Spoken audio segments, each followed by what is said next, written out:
அனைவருக்கும் வணக்கம். சுப மாரிமுத்து திருப்பூரிலிருந்து இந்த பதிவு உங்களுக்காக. இன்னைக்கு ஒரு அற்புதமான ஒரு விஷயத்தை இன்னைக்கு நம்ம இந்த பதிவில் பார்க்க போறோம். உங்களுடைய ஜாதகத்துல உத்தர நட்சத்திரத்தில் பிறந்தவர்களுக்கு இன்னைக்கு ஒரு அற்புதமான ஒரு விஷயத்தை இன்னைக்கு கொடுக்க போறேன். இந்த உத்தர நட்சத்திரத்தினுடைய குணங்கள் எப்படி இருக்குன்னு நீங்க பார்த்துருக்கீங்களா? நான் நிறைய சொல்ல விருப்பம் இல்லை, அதெல்லாம் பின்னாடி சொல்லுவோம். மெயினான விஷயத்துக்குள்ள தான் போறோம். இந்த உத்தர நட்சத்திரக்காரர்களுக்கு மனசுல நினைப்பாங்க, நினைக்கிறது ஒண்ணு நடக்கிறது ஒண்ணா இருக்கு.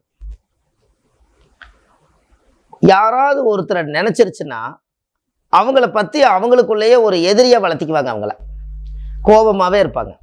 நம்மளை இப்படி பண்ணி போட்டாங்களே, இப்படி பண்ணிட்டாங்களேன்னு அந்த ஒரு யதார்த்தம் இருக்கு அவங்ககிட்ட. அவங்களா வந்து பேசி சரி பண்ண வரைக்கும் இந்த உத்தர நட்சத்திரம் உத்தரவாதம் கொடுத்ததுலேருந்து வெளியே வரவே வராது. அப்போ அவங்களுடைய குடும்பத்தில் பாருங்க, ரொம்ப கஷ்டமான வறுமையான குடும்பத்திலேருந்து வாழ்ந்து வந்திருப்பாங்க. அவங்களுடைய அனுகூலம் இதெல்லாம் பார்த்தோம்னா எத்தனையோ கஷ்டத்தை எல்லாம் தாண்டி கடனை உடனே வாங்கி வாழ்க்கையில் கொஞ்சம் கொஞ்சமாக வைத்த கழுவி கொஞ்சம் கொஞ்சமாக வாழ்க்கையில் மேலுக்கு வர்ற மாதிரி இருக்கக்கூடிய நட்சத்திரம் தான் உத்தரம். அவங்களுடைய தாய் தந்தைகள் பிறந்தது ஒரு இடம், வளர்ந்தது ஒரு இடம், இருக்கிறது ஒரு இடமா இருக்கு. ஏன்னா உத்தர நட்சத்திரம் என்பது உடைபட்ட நட்சத்திரம், முழு நட்சத்திரம் கிடையாது. அங்க ஒரு கால் இங்க ஒரு கால். அப்போ இந்த உத்தர நட்சத்திரத்தினுடைய அனுகிரகம், இதிலிருந்து நம்ம தெய்வங்கள் ஏதாவது ஒரு நல்லது செய்யணும் அல்லவா? அவங்களோட வாழ்க்கையில ஒரு நிறைய மாற்றங்கள் ஏற்படும். 23 வயசுக்கு மேலதான் அவங்களோட வாழ்க்கையில ஒரு நல்லதே நடக்கும். அது வரைக்கும் அது கஷ்டப்பட்டு தான் ஆகணும். ஒண்ணுமே பண்ண முடியாது அவங்களால. என்னென்னமோ படிப்பு கல்வி அப்படித்தான். ஆதியில வந்த கல்வி பாதியிலே மங்கிரும். சின்ன வயசுலேயே கஷ்டப்பட்டு சின்ன வயசுலேயே அதுக்குண்டான வேலைகள் எல்லாம் அவங்க வாழ்க்கையில எல்லாத்துலேயுமே தடுமாறி தடுமாறி தடுமாறி தடுமாறி அவங்களோட படிப்பு இருக்கு. கஷ்டப்பட்டு படிச்சிருப்பாங்க. கஷ்டப்பட்டு படிச்சும் கூட ஒரு சரியான ஒரு தொழில் அமையிலையே, சரியான ஒரு இது அமையிலையே அப்படின்னு ஒரு குழப்பம் அவங்களுக்குள்ள இருக்கு. அவங்கள கூட பிறந்ததெல்லாம் பார்த்தீங்கன்னா எல்லாரும் வாழ்க்கையில முன்னுக்கு வரணும்னு சொல்லி ஒரு தவியா தவிச்சு போய் உத்தர நட்சத்திரம் என்ன பண்றதே தெரியாம பல குழப்பங்களை உண்டு பண்ணும். ஐயப்பன் பிறந்த நட்சத்திரம் உத்தர நட்சத்திரம். அப்போ இந்த உத்தர நட்சத்திரக்காரர்கள் எந்த நட்சத்திரக்காரை பிடிச்சா அவங்க வாழ்க்கையில மேலுக்கு வரலாம் அப்படின்னா, அனுச நட்சத்திரத்துல யார் பிறந்திருக்கிறாங்களோ அவங்களுடைய அமைப்பு இவங்களுக்கு கிடைச்சிருச்சுன்னா வாழ்க்கை ரொம்ப நல்லா இருக்கும். அனுச நட்சத்திரம் தான் அவங்க வாழ்க்கையில ஒரு பெரிய மாற்றம். உத்தர நட்சத்திரத்துக்கு அனுச நட்சத்திரம் தான் அவங்களை கட்டுப்படுத்தக்கூடிய நட்சத்திரம். அவ்வளவு சீக்கிரம் அந்த அனுச நட்சத்திரம் நம்மளுக்கு கிடைக்காது. அந்த அனுச நட்சத்திரக்காருடைய பேச்சை கேட்டவங்க அவங்க பெரிய ஆள் ஆயிடுவாங்க. ஆனா அனுசம் அவ்வளவு சீக்கிரம் கிடைக்காது. இப்படியெல்லாம் தெய்வங்களுடைய நட்சத்திரங்கள், தெய்வீகமான நட்சத்திரம், தெய்வ அனுகூல நட்சத்திரம் அது. இந்த நட்சத்திரக்காரை பிடிச்சி நீங்க மேல போனீங்கன்னா வாழ்க்கை ரொம்ப பிரமாதமா இருக்கும். ஒரு புத்தி, அறிவு, கல்வி, ஞானம் எல்லாமே உத்தர நட்சத்திரத்துக்கு, அனுச நட்சத்திரமே அதுக்கு ஒரு பெரிய தெய்வ அனுகூலம். பெரிய பெரிய மாற்றங்கள், பெரிய பெரிய இடமாற்றங்கள். ஒரு இடம் விட்டு இன்னொரு இடம் போய் அவங்க தொழில் பண்ணி அவங்க வாழ்க்கையில் நல்லா இருப்பாங்க. பிறந்த ஊரை விட்டு இன்னொரு ஊர் போனா தான் அவங்க நல்லா இருப்பாங்க. அப்போ அந்த ஜாதகத்துல உத்தர நட்சத்திரக்காரு அவங்களுடைய குணங்களே யாருக்கும் உத்தரவாதம் தர மாட்டாங்க. அப்படி உத்தரவாதம் அவங்க கொடுத்துட்டாங்கன்னா அதை காப்பாற்றுவாங்க. அவ்வளவு சுலபமா உத்தரத்துக்கிட்டையும் வந்து நல்ல வாக்கு வாங்க முடியாது. அமைதி, பொறுமை, நிதானம் எல்லாமே இருக்கும். ஆனா எதுலயே ஒரு ஏமாற்றம் மட்டும் அவங்க வாழ்க்கையில கொஞ்சம் அதிகமா இருக்கும். இது உடைபட்ட நட்சத்திரமா இருக்கிறதுனால இதுவா அதுவான்னு தெரியாம குழம்பி கடைசியில அது தோத்துரும். அதனால அனுச நட்சத்திரக்காரை பிடிச்சிட்டா வாழ்க்கையில ஜெயிச்சிடும். இந்த அனுச நட்சத்திரம் எதுக்குன்னு கேட்டா தெய்வ அனுகூல நட்சத்திரம் அது. அந்த தெய்வ அனுகூல நட்சத்திரம் இருப்பதனால ஒரு நல்ல ஒரு சிறப்பா அப்படியே ஒரு அன்னம் போல நடந்து அவங்க வாழ்க்கையில ஒரு பொறுமையா வாழக்கூடிய நட்சத்திரம் அது. அவங்க வாழ்க்கையில எது நல்ல விதமா நடக்கும் அப்படின்னு ஒரு கேள்விக்குறி இருந்துகிட்டே இருக்கு. எதுதான் நல்லது நடக்கும் நம்மளுக்கு? எப்பத்தான் நம்ம வாழ்க்கையில முன்னுக்கு வருவோம்? எந்த உழைப்புல கொண்டு போய் நம்ம உடம்பை செலுத்துறது? எதுல கொண்டு போய் நம்ம மனசை செலுத்துறது?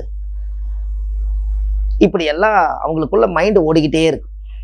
அப்போது அனுச நட்சத்திரக்கார அவங்க லைஃப்பில் ஒரு லைஃப் பார்ட்னரோ தொழில் பார்ட்னரோ இப்படி ஏதாவது ஒரு வழியில் அவங்க உள்ளே வந்துட்டா அவங்க அந்த நட்சத்திரத்தினால இவங்களுடைய வாழ்வாதாரம் நல்லா இருக்கும். இதெல்லாம் பாருங்க, இப்படியெல்லாம் ஒரு ரகசியம் இருக்கு. அவங்க நட்சத்திரத்துக்கு அவங்க தான். அப்போ கண்டிப்பாக அனுச நட்சத்திரம், உங்களுக்கு அனுசம்னா என்னன்னு தெரியுமா? இந்த அனுச நட்சத்திரத்தினுடைய அமைப்பு என்னன்னு உங்களுக்கு தெரியுமா? அனுசத்தை இப்போ சொல்ல வேண்டிய நேரம் தான். அனுசம்னா பனை மரம். இந்த பனை நொங்கு சாப்பிட்றது, தெளுவு சாப்பிட்றது, நொங்கு சாப்பிட்றது, அந்த பனை மரத்திலிருந்து வரக்கூடிய விசிறி எடுத்து டெய்லி வீசுறது, இதெல்லாம் ஒரு காலத்தில் சாப்பிட்டு பார்த்தாங்க பார்த்தீங்களா? இதெல்லாம் உத்திர நட்சத்திரக்கார பண்ண டெவலப் ஆயிடுவாங்க. உங்களுக்கு ஒன்று தெரியுமா? உத்திர நட்சத்திரத்தில் பிறந்தவங்க பனை ஓலை, பனைமரம் எல்லாம் பனைமரத்தில் கிடைக்கிற பொருள் எல்லாம் நல்லா இருக்குன்னு சொன்னால், இப்போ பனை ஓலையில் கூரைச்சாலையில் வீடு இருக்கிறவங்க எவ்வளோ சுகமாக வாழுவாங்க. எல்லாமே அதில் வந்துடுமா? பனை மரம், பனை சட்டம், அந்த பனை மரம், ஓலை, அதில் இருக்கிற நார். அப்போ ஒரு சின்ன ஒரு குடிசையாவது நம்ம போடணும் அல்லவா வாழ்க்கையில்? அப்போது அந்த ஒரு விசிறியாவது ஒன்று வாங்கி அவங்க வீட்டில் வச்சுருந்தா இன்னும் நல்லாயிருக்கும். உங்களுக்கு ஒன்று தெரியுமா? அனுச நட்சத்திரம்னா பனைமரம்னு சொல்லிட்டேன். இந்த ராமேஸ்வரம், திருச்செந்தூர் சைடெல்லாம் போய் பார்த்தீங்கன்னா பனைமரம் நிறைய வச்சுருப்பாங்க முன்னோர்கள். இது எதுக்கு வச்சுக்கிறாங்கன்னு யாராவது தெரியுமா? சூறாவளி காற்று வந்துச்சுன்னா அந்த காற்று கண்ணுக்கு தெரியாத காற்றா இருக்கிறதுனால அந்த பனைமரத்தில் இருக்கக்கூடிய அந்த ஈக்கி அந்த காற்றுல போய் அடித்து உடஞ்சி அந்த காற்றோட காற்றா சூறாவளி காற்று அப்படியே அங்கே நின்று கிராமங்கள் தப்பிச்சுக்கும். அதுக்காக பனைமரத்தை கொண்டு போய் முன்னோர்கள் வச்சுருக்காங்க. இது எவ்வளோ பெரிய விஷயம்! இது எல்லாரும் தென்னை மரம் தானே வைப்பாங்க, தேங்காய் காய்க்குது, டெய்லி சாப்பிட்லாம் அப்படின்னு நினைக்கல. அந்த பனை மரத்தை வச்சுக்கிறதுக்கு காரணம் என்னென்னால் அதில் இருக்கக்கூடிய அந்த ஈக்கி சூரி கத்தி மாதிரி இருக்கும். அப்போ பெரிய சூறாவளி காற்றுகள்லாம் கப்பல் துறைமுகத்துக்கிட்டலாம் பார்த்தீங்கன்னா காற்றுகள் அடிக்கும்போது அந்த காற்றை உடைக்கக்கூடிய நட்சத்திரம் அந்த அனுசமே. அதனால உங்களுக்கு ஒன்று தெரியுமா? அனுச நட்சத்திரக்கார பஞ்சாயத்து கூட்டி போனீங்கன்னா 2 பக்கமே மனசு கஷ்டப்படுத்தாமல் அந்த பஞ்சாயத்தை முடிச்சு கொடுத்துருவார். ஏன்னா அதுதான் பெரிய ஒரு உயரவே கொள்ளக்கூடிய காற்றவே டெம்பரேஷன் பண்ணி சமப்படுத்துதே. அப்போ வாழ்க்கையை சமப்படுத்தி இப்படித்தான் போய் வாழணும்னு சொல்லி அவங்களுக்கு அந்த புத்தி இருக்கும். அப்பேற்பட்ட நட்சத்திரம் தான் உத்திர நட்சத்திரக்காருக்கு யோகம். அது இப்போ யோகமான நட்சத்திரம் அல்லவா? அதிர்ஷ்ட நட்சத்திரங்கிறது வாழ்க்கையில் கிடைக்குங்களா? அதனால தான் அதிர்ஷ்டம்னு அதுக்கு பேர் வந்தது. உத்திர நட்சத்திரக்காரர்களுக்கு யோகம். உத்திர நட்சத்திரம் ஐயப்பன் பிறந்தது. ஒரு நாளாவது ஐயப்பன் கோயிலில் போய் சந்தனம் வாங்கி கழுத்தில் பூசிட்டு நெத்தியில் பூசிட்டு வந்தாலே அந்த உத்திர நட்சத்திரக்காரர் நல்லா இருப்பாங்க. ஒரு சாகாத வரம் பெற்றவர் சபரிமலை ஐயப்பன் சனிக்கிழமை கருப்பு நிறம், கருப்பு வேஷ்டி, கருப்பு துண்டு எல்லாமே வருதா? அதனால சனிக்கிழமை அன்னைக்கு ஐயப்பனை போய் பார்த்துட்டு வந்தா ரொம்ப சிறப்பு. சாமி மேலே போட்ட சந்தனத்தை எடுத்து நெத்தியில் வச்சா அதோட சக்தி நம்ம உடம்புல கொஞ்சமாவது ஒரு பாயிண்ட் வரும். உத்திர நட்சத்திரக்காரர்களுக்கு அனுச நட்சத்திரம் இது எவ்வளோ பெரிய விஷயம்னு பாருங்கள். இதில் இன்னொரு விஷயம் சொல்கிறேன். அனுச நட்சத்திரத்தில் அனுச நட்சத்திரம் பிறந்துக்கிறவங்க சனி திசையில் பிறப்பாங்க. சனினா கருப்பு. உத்திர நட்சத்திரத்தில் ஐயப்பன் பிறந்தார், அவரோட வேட்டி கருப்பு. கரெக்டாக மேட்ச் ஆகுதா? இதெல்லாம் முன்னோர்கள் அந்த காலத்தில் எப்படி ரகசியமாக வச்சுக்கிறாங்க பாரு. இதெல்லாம் உலகத்துக்கு இன்னைக்கு நம்ம ஞானம். இது எந்த புக்கை பார்த்து வரல, இது யார் எப்படி சொல்லி கொடுக்குறாங்கன்னு தெரியும். என்னமோ நம்மளுடைய பெற்ற தாய் தந்தைகளுக்கு இந்த நேரத்தில் ஈண்டெடுத்த தாய்களுக்கு ஒரு பெரிய நன்றி. இது எங்கேயோ இருந்து வருது. பிரபஞ்சம் நம்மளுக்கு கொடுக்குது, நான் உலகத்துக்கு கொடுக்குறேன். இதை நாம் எடுத்துகிட்டு போக முடியாது. ஒரு பெரிய ஒரு சக்தி, ஒரு ஜோதிடராக இருந்து ஒரு ஞான சக்தியால் பேசக்கூடிய இறைவன் நம்மளுக்கு ஏதோ ஒரு கொஞ்சம் கொடுத்ததுனால இன்னைக்கு மக்கள் முன்னாடி இந்த இடத்துல இப்படி நிற்கிறேன். கற்றோருக்கு சென்ற இடமெல்லாம் சிறப்புன்னாங்க. கையில் எந்த பொதுமே இல்லை. நம்ம வாட்டுக்கு போகிறோம், 4 வாக்கு சொல்கிறோம், உண்மையை சொல்கிறோம். இருக்கிற விஷயத்தை ஆராய்ச்சி பண்ணி மக்களை காப்பாற்றுறதுக்கு இது ஒரு ஜோதிடம் கண்டிப்பாக தேவை. ஜோதிடம் என்பது ஜோதிடம் பார்க்க வருபவர்களுக்கு, ஒரு இருட்டில் நடந்து வருபவர்களுக்கு ஒரு ராந்தல் லைட்டை கையில் கொடுத்து தாட்டி விடுறோம், எந்த பக்கம் விழுகாமல் வீடு போய் சேருங்கன்னு.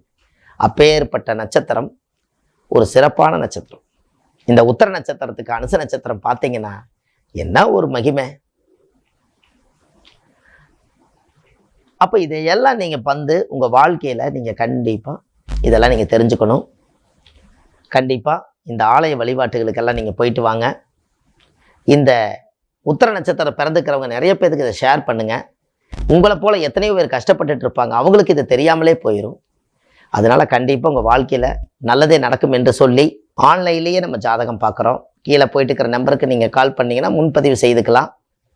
அதுக்கப்புறம் நீங்கள் ஜாதகத்தை அனுப்பிச்சு வச்சிங்கன்னா இதெல்லாம் கண்டுபிடிச்சி உங்களுக்கு என்னென்ன நட்சத்திரங்கள் எல்லாம் பொருந்தும், நீங்கள் எப்படி வாழணும், உங்கள் ஜாதகத்தினுடைய பூர்வ ஜென்மத்தினுடைய கர்மா என்ன, நீங்கள் எதற்காக இந்த உலகத்தில் பிறந்தீங்க, எதை அடைய போகிறீங்க, எது இழக்க போகிறீங்க, இனிமேல் அதை தக்க வச்சுக்கிறதுக்கு என்ன வழி, இந்த ஜாதகத்தை ஒன்றி வாழ்ந்து இந்த காலத்தை நம்ம எப்போ இந்த பூமியில் முடிக்க போகிறோம், அது வரைக்கும் ஆன்லைன்லேயே உங்களுக்கு ஜாதகம் பார்த்து சொல்கிறோம். இந்த பதிவெல்லாம் கேட்டு அடுத்த பதிவில் உங்களை நான் சந்திக்கிறேன் என்று சொல்லி உங்களிடமிருந்து விடைபெறுகிறேன். அன்பான சுப மாரிமுத்து. நன்றி, வணக்கம்.